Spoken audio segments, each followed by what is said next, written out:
It's difficult these days. I mean, most of the people that I know, most of the people in my lab are doing science because they really are driven by it. You know, they just got something wrong with them, I guess, that they really want to just love it and crave it and work hard, certainly not for the money, certainly. And the scary thing, of course, is the funding situation now, where I'm afraid that we're going to, end up losing a generation of young people that won't choose to put a grant in if you've got a 1 in 10 chance of getting it, or less.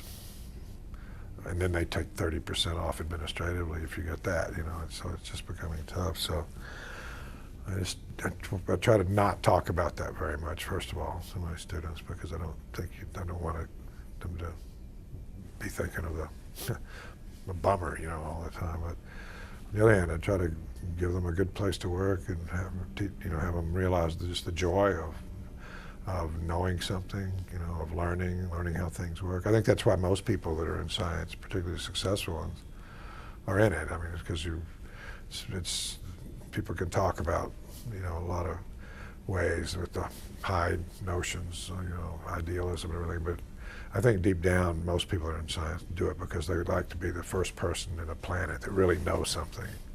I figured this out. I understand this for the first time, And, for a little while, only one. Now I'm the 10th or something, even if something's found in my own lab, they tell each other before.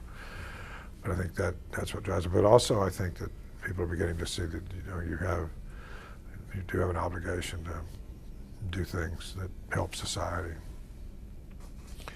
And I just try to give people a chance to realize both those things. And try to give them a nice, comfortable place to work where I worry about the money. I don't want them to have to worry about it. On the other hand, as they get, further along, then, they begin to realize that, it is going to be difficult.